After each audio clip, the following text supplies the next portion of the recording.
Nucleic அமிலங்களும். உயிரிகளின் மரபு பொருட்கள் nucleic அமிலங்களால் ஆனவை. இவை இரண்டு வகைப்படும். டிஎன்ஏ டி ஆக்சிரியோ நியூக்ளிக் அமிலம், ஆர்என்ஏ ரிபோ நியூக்ளிக் அமிலம். பெரும்பாலான உயிரிகளில் டிஎன்ஏ மரபு பொருளாக உள்ளன. சில வைரஸ்களில் ஆர்என்ஏ மரபு பொருளாக உள்ளன. டிஎன்ஏ அதிக மூலக்கூறு எடையை கொண்டுள்ளது. டிஎன்ஏ மூலக்கூற்றில் சர்க்கரை, புரத, கார மூல இணைகள் மற்றும் பாஸ்பாரிக் அமிலங்கள் உள்ளன. டிஎன்ஏவில் உள்ள சர்க்கரை டி ஆக்சரைபோஸ் ஆகும்.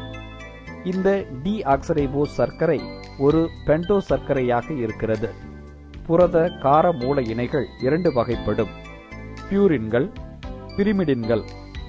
அடினைன் மற்றும் குவானைன் என்பவை பியூரின்களாகும். தயமின், சைட்டோசின் பிரிமிடின்களாகும். டிஎன்ஏவில் அடினைன், குவானைன், சைட்டாசின் மற்றும் தையமின் ஆகிய நைட்ரஜன் காரங்கள் உள்ளன. ஆர்என்ஏவில் தையமினுக்கு பதிலாக யுராசிஸ் உள்ளது.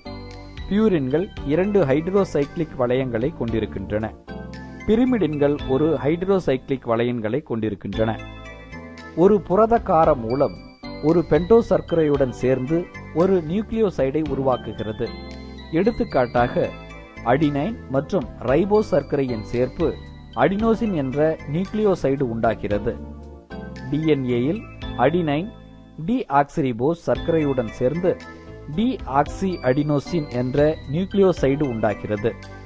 நியூக்ளியோசைடுடன் பாஸ்பேட் தொகுதி சேர்ந்து நியூக்ளியோடைடு உருவாகிறது. டிஎன்ஏ பல நியூக்ளியோடைடுகளால் ஆன ஒரு பெரிய நீண்ட அமைப்பு ஆகும். இது எஸ்செரிசியா கோலை என்ற பாக்டீரியாவில் டிஎன்ஏ ஒரு வட்டமான மூலக்கூறாக உள்ளது.